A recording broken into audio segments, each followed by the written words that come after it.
1장 내용입니다. 예수께서 주신 가장 귀중한 선물. 지금 더워가지고 창문을 좀 열었었는데 밖에서 조금 잡음 소리가 들리는 것 같아요.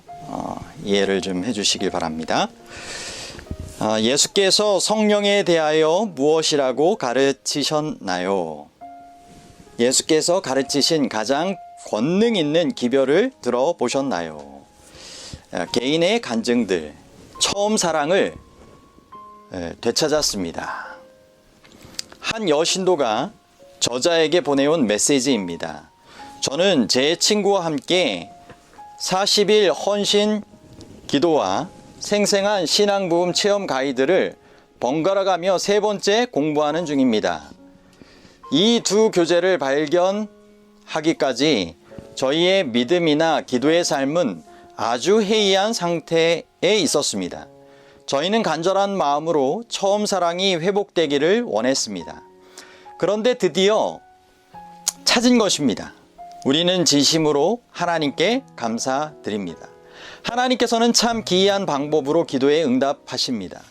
기도하는 신자들과 구도자들에게 성령께서 역사하시는 방법은 참으로 놀랍습니다. 예수께서 우리의 삶에 개입하셨습니다. 라는 그러한 간증입니다. 이 두 책에 관한 또 하나의 전자메일입니다. 이 두 책은 오랫동안 메말라 있던 제 삶에 엄청난 은혜를 끼치고 있습니다. 많은 교인이 공통적으로 그들의 삶에 무언가 결핍되어 있다고 말합니다. 제가 출석하는 교회의 한 여신도도 그렇다고 했습니다. 그렇지만 지금은 예수께서 어떻게 우리의 삶에 들어오시고 어떻게 우리를 변화시켜 주시는지를 경험하는 놀라운 특권을 누리고 있습니다. 예수님은 우리를 당신께 가까이 이끄시기 위하여 오늘도 일하고 계십니다. 다음으로는 예수님의 제자들이 서로 주고받은 질문입니다. 예수께서 행사하시는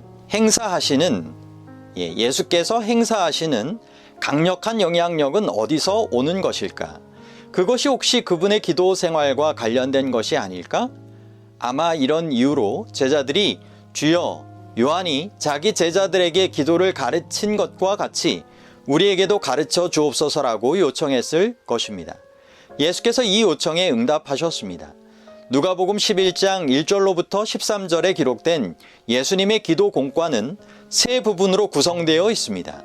주기도문, 밤중에 도착한 친구의 비유, 그리고 공과의 클라이맥스인 성령을 받기 위한 끈질긴 간구입니다. 5절에서 8절의 비유에서 보면 한 사람이 있는데 자기 집에 친구가 찾아왔지만 그를 대접할 것이 아무것도 없습니다. 밤이 늦었음에도 불구하고 그는 절박한 필요에 따라 이웃집을 찾아가서 내가 가진 것이 아무것도 없다고 설명하고 떡 3덩이를 구워달라고 간청합니다. 끈질기게 요구한 덕에 결국 떡을 받아냅니다. 자, 이제 그는 자신과 손님을 위한 떡, 생명의 떡을 수중에 넣었습니다. 수중에 있는 것을 다른 사람과 나눌 수 있는 입장이 되었습니다. 이제 예수께서는 이 비유, 문제, 가진 게 아무것도 없음을 성령을 위한 간청과 연결시키고 내가 또 너희에게 이르노니 구하라. 그러면 너희에게 주실 것이요 라고 하시면서 말씀을 이어가십니다. 예수님의 특별 호소, 그러므로 성령을 주시도록 요청하라. 예수께서 단호한 어조로 성령을 구하라고 명령하신 사례가 성경에 딱 한 군데 있습니다. 제가 알기로는 우리의 관심을 끌기 위하여 예수께서 애틋한 심정으로 우리를 이렇게 촉구하신 다른 예가 성경 어디에도 없습니다. 누가복음 11장에 기록된 예수님의 기도 공과에 이 구절들이 있습니다. 여기서 예수님은 성령을 위해 간청할 것을 10번이나 반복 강조하셨습니다. 다음은 누가복음 11장 9절로부터 13절입니다. 또 내가 너희에게 말하노니 구하라. 그러면 너희에게 주실 것이요. 찾으라. 그러면 너희가 찾을 것이요. 두드리라. 그러면 너희에게 열릴 것이라. 구하는 자마다 받을 것이요. 찾는 이가 찾을 것이요. 또 두드리는 자에게는 열릴 것이라. 너희 가운데 누가 아비된 자가 있어 아들이 빵을 구하는데 돌을 주며 생선을 달라는데 생선 대신 뱀을 주겠느냐?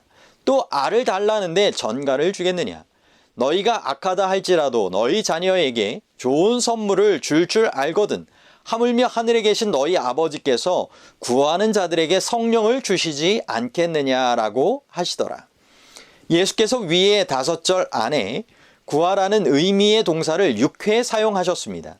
그 다음 구하라를 강조하시기 위하여 찾으라를 2회, 두드리라를 2회 사용하셨습니다. 여기에서 찾으라와 두드리라는 행동 동사입니다. 성령의 충만을 받고자 하는 자들이 스스로 취해야 할 행동을 예수께서 분명히 보여주시고 있지 않습니까? 여기에 구하다라는 단어가 6회 반복되는데 원문에 보면 그중 마지막 단어는 히라보의 현재 진행형으로 되어 있습니다. 다시 말해서 우리가 성령을 구하되 한 번 그칠 것이 아니라 끊임없이 구해야 된다는 뜻입니다. 성령을 구하는 일과 관련하여 예수께서 강조하시는 것은 첫째로 긴급성, 곧 지체하지 말 것이요. 둘째로 지속성, 곧 연속적으로 하라는 것입니다. 예수께서 우리 안에 성령을 갈망하는 마음을 일깨우기 위하여 애틋한 심령으로 우리를 초청하십니다. 그리고 이 긴급 초청문에서 우리는 예수님의 굳은 결의를 엿볼 수 있습니다. 곧 성령을 지속적으로 갈급하지 않는 신자들은 절대로 균형진 신앙을 살 수 없고, 따라서 성령이 우리에게 절대적으로 필요하다는 사실을 알려주시고 싶은 것입니다. 예수님은 우리가 성령의 풍성한 은혜를 끊임없이 받기 원하십니다. 실물교훈에 다음과 같은 말씀이 있습니다. 하나님께서는 한 번만 구하면 받을 수 있다고 말씀하지 않으신다. 그분은 우리에게 구하라고 명하시고 낙심하지 말고 꾸준히 기도하라고 하신다. 꾸준한 기도는 그 간구자로 하여금 더욱 열성 있는 태도를 가지게 할 뿐 아니라 그가 구하는 것을 더욱 가지고 싶어 하도록 만든다. 그 다음 예수님은 한 예화를 통하여 3가지 예를 들어 말씀하시면서 죄된 인간 아비가 선을 행할 수 있다는 것이 이치에 맞지 않는다고 주장하십니다. 이 예화를 주신 목적은 하나님께서 구하는 자에게 성령 주시기를 주저하신다는 것은 더더욱 이치에 맞지 않는다는 것을 강조하기 위함입니다. 우리가 깨달아야 할 것은 바른 의도로 구하는 자는 반드시 성령을 받는다는 것입니다. 무슨 약속이든 믿음으로 구했다면 우리가 바라는 것을 이미 받은 것으로 여기라고 성경은 말합니다.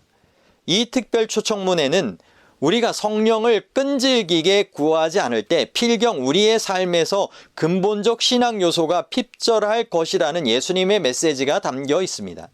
예수님은 우리가 성령의 절대적 필요성에 대하여 관심을 가지기를 바라십니다. 예수님은 우리가 성령의 은혜를 지속적으로 경험하기를 소망하십니다. 예수님의 기도 공과 중 마지막 부분에서 우리는 성령의 선물에 관한 색다른 가르침을 발견할 수 있습니다. 성령은 하나님께서 주시는 가장 귀중한 선물입니다. 성령의 선물을 받을 때 우리는 가장 좋은 다른 선물을 함께 받게 됩니다. 성령은 예수께서 제자들을 사랑하신다는 표로 주신 모든 선물 중에서 최고의 선물입니다. 그러므로 이 귀중한 선물은 아무에게나 억지로 떠맡기듯 주어지는 법이 없습니다. 이런 선물은 그 소중함을 알고 또 받기를 갈망하는 사람들에게만 주어지는 것입니다. 성령 충만을 받으려면 삶을 예수께 전적으로 맡겨야 합니다. 지속적으로 자신을 굴복시키는 사람들에게 성령을 부어주십니다. 다음의 성경절은 헌신한다는 것이 무엇인지를 우리에게 보여줍니다. 하나님을 갈망함, 목마른 자는 누구냐? 요한복음 7장 37절. 하나님을 신뢰함, 나를 믿는 자는 성경의 이름과 같이. 요한복음 7장 38절. 하나님을 신뢰하는 표로 자신을 전적으로 맡김, 하나님께 쓰임받도록 삶을 전적으로 헌신함. 로마서 12장 1절. 매사에 하나님을 따름, 하나님을 순종하는 사람들. 사도행전 5장 32절. 자신의 길을 버리고 하나님의 뜻을 쫓음, 회개하여 침례를 받고 사도행전 2장 38절 그릇된 도모와 계획을 포기함 내가 나의 마음의 죄악을 품었더라면 주께서 듣지 아니하시리라 시편 66편 18절 자신의 부족을 깨닫고 인정함 내게 없노라 누가복음 11장 6절 부단히 성령을 간청함 누가복음 11장 9절로부터 13절 위의 성경 말씀을 볼 때 우리에게 거는 하나님의 기대치가 아주 높은 것을 알게 되는데 이것은 이 선물의 가치가 얼마나 큰지를 잘 말해줍니다. 이 모든 전제 조건을 고려할 때 자신의 부족을 통감하지 않을 사람이 얼마나 될지 모르겠습니다. 저자는 성령을 간구하는 매일의 기도에 요한복음 7장 37절을 꼭 포함시킵니다. 누구든지 목마르거든 내게로 와서 마시라. 우리는 다음과 같이 기도할 수 있습니다. 예수님, 성령을 받기 위한 모든 전제 조건을 제가 수락합니다. 지금 제 안에 이 모든 것이 충족되게 해주시기를 기도드립니다. 우리의 좋으신 하나님께서 이미 우리의 기도를 들으셨습니다. 풍성한 삶의 근원 되신 성령. 성경에 예수께서 이 지상에 오신 이유가 무엇이라고 쓰여 있습니까? 내가 온 것은 양으로 생명을 얻게 하고 더 풍성히 얻게 하려는 것이라. 요한복음 10장 10절 말씀이죠. 우리가 이 새로운 생명을 현세에서 누리는 것, 곧 또 재림 후에는 전혀 다른 차원에서 영생으로 이어지는 삶을 하나님 나라에서 누리는 것이 예수님의 소원입니다. 예수께서 풍성한 삶의 근원이 성령이시라고 말씀하셨습니다. 누구든지 목마르거든 내게로 와서 마시라. 나를 믿는 자는 성경의 이름과 같이 그 배에서 생수의 강이 흘러나오리라 하시니 이는 그를 믿는 자들이 받을 성령을 가리켜 말씀하신 것이라. 요한복음 7장 37절로 39절 말씀입니다. 생수의 강, 신자들이 누릴 풍성한 삶을 이보다 더 적절히 묘사할 수 있을까요? 지상생애 동안 예수께서 우리를 위하여 남기신 모본입니다. 우리가 알기로 마리아는 성령으로 말미암아 예수를 잉태하였습니다. 또 예수께서 침례를 받으신 후 기도하심으로 성령이 비둘기 같은 형체로 그의 위에 강림하셨습니다. 그럼에도 불구하고 예수님이 매일 성령의 침례를 받으실 필요가 있었다면 그 이유가 무엇입니까? 다음은 화인 여사의 말씀입니다. 예수께서는 아침마다 하늘아버지와 교통하셨고 매일 새롭게 성령의 침례를 받으셨다. 사도행전에 다음과 같은 말씀이 있습니다. 그리스도께서 지상생애 동안 필요되는 은혜를 새롭게 공급받기 위하여 매일 하늘아버지께 간구하셨다는 사실을 아는 것은 자신을 성별한 교역자에게 귀중한 위안이 된다. 예수님은 이 점에서도 분명 우리의 모본이십니다. 우리 스스로 질문해 봅시다. 만약 예수께서 매일 성령으로 새롭게 하심을 입을 필요가 있었다면 저와 여러분이 새롭게 하심을 입는 것은 얼마나 중요하겠습니까? 사도 바울은 예수님의 사명을 아주 잘 이해하고 있었습니다. 에베소 교회에 보내는 서신 1장 13절에서 사도가 에베소 교인들에게 말하기를 그들이 믿기 시작할 때 약속의 성령으로 인치심을 받았다는 것을 확인합니다. 같은 서신 3장 16에서 17절에서 사도는 그들에게 성령 안에서 강건하게 될 것을 촉구합니다. 그리고 주님께 직접 임명받은 사도의 권위로 5장 18절에서 에베소 교인들 우리 모두를 포함됨에게 성령으로 충만함을 받으라. 다른 표현으로 지속적으로 반복하여 새롭게 성령으로 충만함을 받으라고 호소합니다. 우리가 거듭났을 때 성령을 받았을지라도 매일 새롭게 하심을 입는 것은 우리에게 대단히 중요합니다. 날마다 성령으로 충만함을 받는 것은 그리스도인의 영적 삶과 성장에 필수적입니다. 안식일학교 교재에 보면 에베소서 5장 18절과 관련하여 다음과 같이 기록되어 있습니다. 성령으로 침례받는다는 것이 무엇을 의미하는가?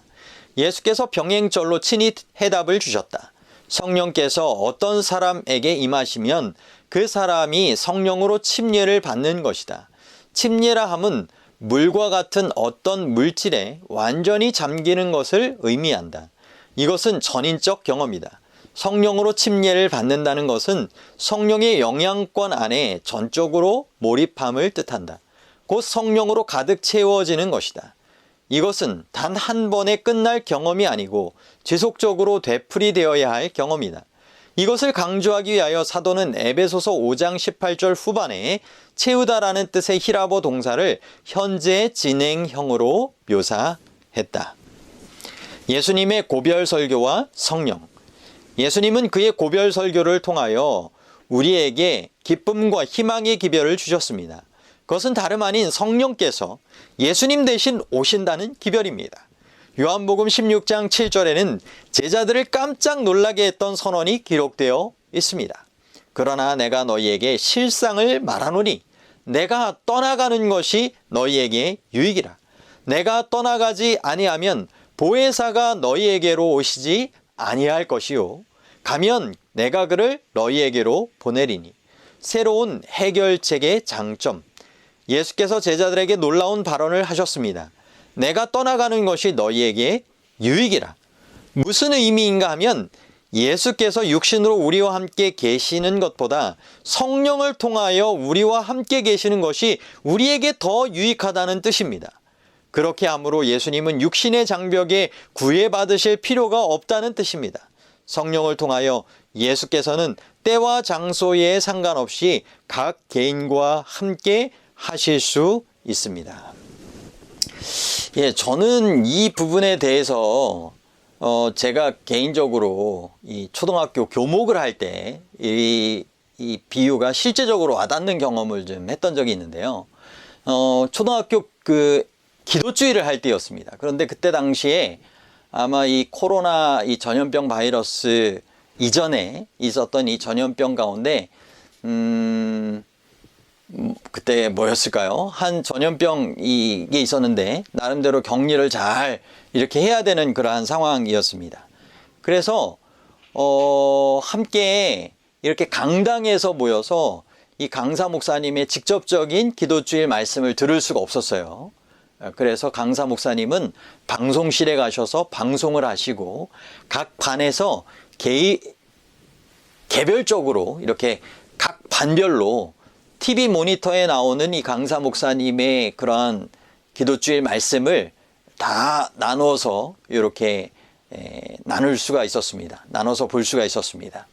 이것을 통해서 저는 개인적으로 생각한 게 예수님께서 육신적으로 이렇게 함께 하실 수밖에 없었던 그 이후에 이제 성령님을 통해서는 육신을 뛰어넘어서 영으로 모든 이들과 함께 하실 수 있다고 했듯이 마치 예수님께서 이제 부활 승천하신 후 성령님을 통하여 우리 각자에게 마치 그 방송을 통하여서 우리가 다 이렇게 참여할 수 있게 된 것처럼 지금도 이렇게 개인적으로 핸드폰이나 이런 것으로 또는 컴퓨터를 통해서 이렇게 본인이 원하는 방송에 접속해서 참여할 수가 있잖아요.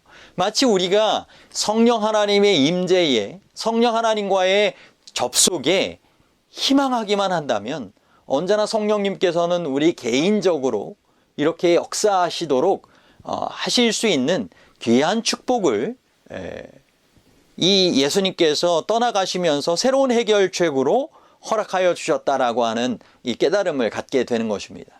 여러분이 지금 있는 곳에서 성령 하나님의 귀한 임재를 간구할 때 성령 하나님께서는 그처럼 우리와 함께 하시는 그러한 영으로서 우리에게 큰 유익과 축복을 주시는 분이라고 하는 사실을 기억하시게 되길 바랍니다. 그리고 매일 매순간 성령 하나님의 그러한 임재를 간구하면서 살아갈 수 있게 되기를 바랍니다. 이것이 예수님께서 내가 너희에게 떠나가는 것이 유익하다라고 하신 말씀이라고 생각이 되죠. 어느 여교사와 학생의 간증. 약 1년 전 제가 출석하는 교회에서 헬뭇 하우바일 목사님의 저서 생생한 신앙부흥 체험 가이드 이 책을 무료로 받았습니다. 저는 이 책을 짧은 시간 내에 통독해 버렸습니다. 책 읽기가 끝나기도 전에 저는 이전에 몰랐던 하나님을 경험하기 시작했습니다. 이 책은 저를 매료시켰고 제게 큰 용기가 되었습니다. 교육학 연구에 의하면 중요한 주제를 다루는 저술물은 6회에서 10회 정도 반복하여 청취하거나 읽어야 주제가 확실히 파악될 수 있다고 합니다. 다음 글도 제 마음을 사로잡았습니다. 한 번만 실험해 보세요. 그 결과가 당신을 놀라게 할 것입니다. 제게 그 경험이 필요했습니다. 그런데 세 번째 통독을 마치고 나서 이 책이 저를 사로잡고 말았습니다. 구속주를 향한 저의 사랑이 부풀어 올랐습니다. 이것은 제가 평생을 기다리며 원했던 경험입니다. 2개월 만에 6회를 통독했는데 그 결과는 사뭇 놀랄 만합니다. 여러분 지금까지 몇 회 통독을 희망하고 또 하고 계십니까? 지난 서문에서도 나왔고 또 이번 내용에서도 나왔듯이 6회에서 10회 정도 하는 것이 교육학에서도 주제를 확실히 파악하고 효과적으로 그것을 적용할 수 있는 필요되는 횟수라고 했던 것처럼 또 이분이 경험적으로 2개월 만에 6회를 통독하고 사뭇 놀랄 결과를 경험하게 된 것처럼 우리도 이와 같은 함께 나누는 시간 외에도 개별적으로 더 통독도 하시고 또 이 내용에 따라서 더욱 기도하며 또 실천하여 적용하는 그런 삶을 살아갈 때 우리에게 약속된 이 풍성한 결과, 놀라운 결과를 경험하게 될 것입니다. 혹 예수께서 우리에게 가까이 오신다면 우리가 그의 순결하고 친절하고 사랑스러운 눈을 바라볼 터인데 저는 그것이 어떤 느낌일지 이제는 알 것 같습니다. 저는 더 이상 우리 구주 안에 있는 즐거움을 떠나서는 못 살 것 같습니다.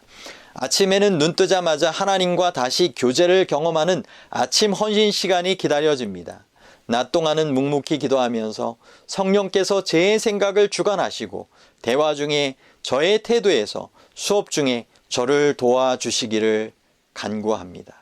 아이들이 말 안 듣고 짓궂게 굴어도 하나님께서 제게 힘과 지혜를 주시고 잘 대응하게 하십니다. 요즘 제 근무 시간은 창조주의 임재로 가득합니다. 하나님께서 저의 일상생활을 참으로 도와주십니다. 전 아침에 기도하고 낮에도 틈나는 대로 성령의 충만을 위해 기도드립니다. 이제 하늘은 제게 아주 가까이 느껴집니다. 저는 하늘을 미리 맛보며 살고 있습니다. 이 책을 읽는 동안 제 마음에 한 생각이 떠올랐습니다. 제가 가르치는 학생들도 같은 경험을 하면 좋겠다는 생각이었습니다. 저는 오스트리아의 포라를버그에 있는 엘리야 삼육학교에서 10세에서 15세 사이의 학생들을 담임한 교사입니다. 기회가 주어지기를 기도드리고 있었는데 얼마 안 되어 아이들의 마음을 움직이시는 성령의 놀라운 역사를 경험했습니다. 그러면서 전달되어지는 13세 악동과 성령에 대한 내용입니다.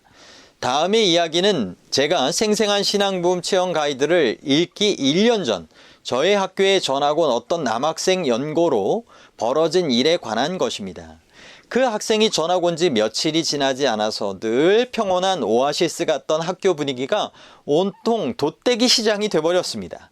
그 당시 이 학생이 13세였는데 그는 학생들 중 체격이 제일 크고 따라서 기운도 셌습니다. 지난 몇 학기 동안 쌓아온 학업과 좋은 결실이 하루아침에 허실되는 것 같았습니다. 다음은 전학을 온 학생 본인의 스토리입니다. 이 학교에 처음 왔을 때 저는 제 앞에 어떤 일이 벌어질 것인지에 관해 조금도 짐작 못했습니다. 등교 둘째 날인데 저는 그만 분을 참지 못하고 같은 반 학생 하나와 싸움을 벌였습니다. 저보다 훨씬 힘이 약한 그 아이를 제가 두들겨주고 호되게 꾸짖었습니다. 다시 그를 보기도 싫었습니다. 늘 그랬듯이 저는 사후의 잘못을 뉘우치고 사과했지요. 그 사건이 있은 다음 교장 선생님과 면담도 했습니다. 그리고 몇 달이 지나면서 제 안에 변화가 생기기 시작했습니다. 제가 목사의 아들인 것을 고려할 때 왜 이런 변화가 이제서야 일어난 것인지 의아하게 여겼습니다. 저는 상당한 시간을 예수님과 함께 지냈습니다. 이제 선생님께서 말합니다. 저는 그를 특별 관심 대상 학생으로 삼기로 했지요. 그는 적어도 문제가 자신에게 있음을 인정했고 문제가 터질 때마다 자숙을 다짐했습니다. 하지만 자신의 의지에 기초를 둔 그의 노력은 오래 지속될 수 없었습니다. 처음에는 하루가 멀다고 소동이 벌어졌지만 그래도 사태는 차츰 호전되었습니다. 6개월이 지났을 때 그는 하나님이 친숙하게 느껴진다고 하면서 아마 기도의 응답인 것 같다라고 말했습니다. 그는 아침마다 영적 능력을 위해 기도드리기를 그치지 않았다고 합니다. 그의 감정 격발과 다투는 건수가 줄어들기 시작했습니다. 그가 전학 온 지 11개월이 지나자 사태가 눈에 띄게 호전되었습니다. 하지만 그의 쉽게 화내는 성미, 욕하는 버릇, 주먹을 휘두르는 버릇 등은 좀처럼 없어지지 않았습니다. 그럴 수밖에 없는 것이 그는 여전히 자신의 의지와 지식에 의존하고 있었거든요. 승리와 패배가 반복되었습니다. 우리의 중보기도에 성과가 있었던 것은 사실입니다. 그러나 그의 마음 상태는 여전히 잘못되어 있었고 변화시키는 성령의 능력은 여전히 부족했습니다. 우리도 다를 바 없습니다. 자신에게 문제가 있음을 인정하고 자숙하고 냉정을 유지하려고 애쓰는 등의 노력을 기울여 보지만 다음 순간 또 넘어지는 것이 우리의 현실입니다. 이런 인간적 노력들은 별 가치가 없습니다. 제가 능력의 한계를 느끼고 있을 무렵 때마침 생생한 신앙부흥 체험 가이드가 제 수중에 들어온 것입니다. 책을 읽으면서 무엇이 잘못되었는지 깨달았지요. 성령의 권능이 결핍되었었습니다. 우리가 성령을 구하지 않는 것이 문제였습니다. 그때 저는 이 책으로 인해 한창 은혜를 받고 있던 중이라 용기를 내어 그에게 혹시 성령을 받기 위하여 기도드린 적이 있니? 라고 질문했더니 그런 적이 없다고 하더군요. 그래서 흥미를 불러일으킬 목적으로 그에게 이 책을 소개했습니다. 물론 그에게 덥석 책을 안긴 것은 아닙니다. 본인이 원하기 전에 책을 줄 계획이 없었으니까요. 그런데 곧 책을 달라고 하더군요. 다시 그 전학을 온 학생 본인의 스토리입니다. 2012년 11월 제 담임 선생님께서 제게 생생한 신앙부흥 체험 가이드라는 책을 한 권 주셨기에 열심히 읽기 시작했습니다. 그 당시만 해도 저는 성령의 사역에 관해 별로 아는 게 없었습니다. 그가 책을 읽기 시작한 첫날에 이미 2장까지 읽고 나서 저보고 도합 몇 차례 읽었냐고 묻더군요. 그는 즉시 처음으로 돌아가서 다시 읽기 시작했습니다. 그리고 책의 추천대로 6회에서 10회 통독하겠다고 다짐했습니다. 그 일 이후 많은 변화가 있었습니다. 2012년 12월부터는 주먹다짐이나 말다툼이 전혀 일어나지 않았습니다. 이 학생이 매일 두들겨 패던 남자아이들은 그와 잘 어울려 지낸 친구가 되었습니다. 그는 완전히 딴 아이가 되었습니다. 그는 공손하고 친절해졌습니다. 그의 과격한 성미는 온화한 성미로 변했습니다. 하나님께서 역사하셨다고 그의 그부들이 인정합니다. 성령의 열매가 매일 보입니다. 하나님께서 영광 받으실 일이기에 알려드립니다. 그는 2013년 6월에 침례를 받기로 결심했습니다. 이것이 성령의 역사가 아니면 무엇일까요? 저는 아이들이 제 휘하에 들어오기만 한다면 그들에게 사리 분별력을 잘 가르칠 수 있다고 늘 생각했습니다. 인내, 배려, 잦은 대화 등이 도움이 되긴 했지만 이런 것들이 장기적 효과를 발휘하지는 못했습니다. 저는 결국 하나님께서 개입하셨고 성령님이 불가능을 가능케 하시는 분이라는 것을 깨닫게 되었습니다. 훗날 이 아이를 하늘에서 만난다면 이 모든 것이 하나님으로부터 말미암았음을 확인하게 되겠지요. 제가 지혜의 한계점에 달했을 때 또 제게 이 아이를 인도할 수 없는 능력이 없음을 이해했을 때 바로 그때 하나님께서 이 아이를 떠맡으시고 그에게 결정적 변화가 일어나게 하셨습니다. 우리 하나님께는 절망적 사례라는 것이 통하지 않았습니다. 이것은 제게 큰 용기가 되었습니다. 이런 학생의 변화를 경험하게 되었던 이 선생님의 감격이 또 하나님께 대한 이 감사가 얼마나 컸을까를 생각을 해봅니다. 오늘 저의 삶에도 이와 같은 이 감격과 또 감동 또 하나님께 대한 감사가 있게 되기를 소망해 봅니다. 먼저는 선생님처럼 제 자신의 삶에 정말 하나님과 함께 동행하는 그러한 삶이 더욱 충만히 이르러 오기를 바랍니다. 이분이 요즘은 제 근무 시간은 창조주의 임재로 가득합니다. 하나님께서 저의 일상생활을 참으로 도와주십니다. 아침에 기도하고 낮에도 틈나는 대로 성령의 충만을 위해 기도드립니다. 이제 하늘은 제게 아주 가까이 느껴집니다. 저는 하늘을 미리 맛보며 살고 있습니다. 마치 에녹의 경험이 아닐까라는 생각을 좀 가져보게 됩니다. 저도 이 책을 지난주에 소개해드린 이후에 아침에 일어나면 시간을 정해놓고 기도 음악도 듣고 또 무릎을 꿇고 기도 의자에 앉아서 기도하는 시간을 갖고 성경의 침례를 매일같이 구하고 있습니다. 이 선생님의 간증을 통해서 들어보니까 아침에 뿐만 아니라 일상생활에 참으로 도우실 수 있도록 그 임재로 충만할 수 있도록 하늘을 더 가깝게 느끼고 미리 맛보며 살아갈 수 있도록 아침뿐만 아니라 낮에도 틈나는 대로 성령의 충만을 위하여 기도드려야 되겠다라는 생각을 가져봅니다. 여러분도 이런 생각을 좀 함께 가지시면 좋겠고요. 이런 삶을 잘 실천하시고 경험하셨으면 좋겠습니다.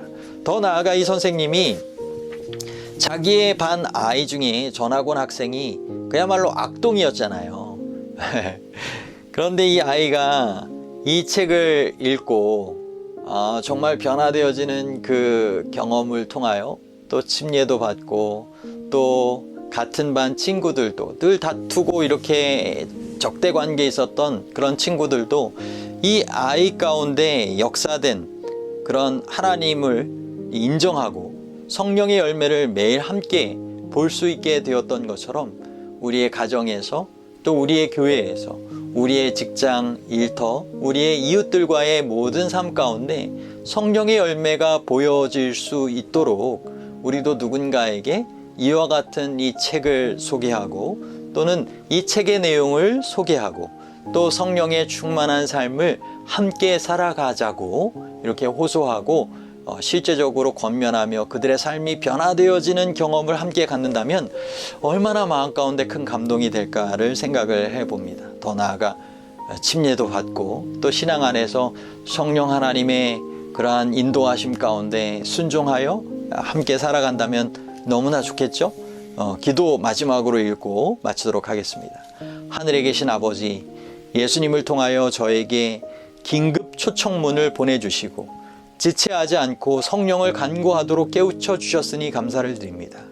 성령의 결핍으로 인해 이런저런 손실을 당했으니 죄송합니다. 저의 삶에 예수께서 더욱 풍성하게 임하시기 위하여 신성의 지원이 필요합니다. 저는 매사에 예수님의 도움이 필요합니다. 성령께서 저의 품성을 변화시켜 주실 수 있고 저를 하나님의 나라에 적합하게 꼴지워 주실 수 있다는 말씀은 제게 너무도 소중합니다. 저의 전 존재와 저의 모든 소유를 주님께 의탁합니다. 저를 간합해 주심에 감사드리고 제게 주신 모든 은혜 또한 감사합니다. 성령님에 관하여 더 많이 알게 해주세요. 아멘.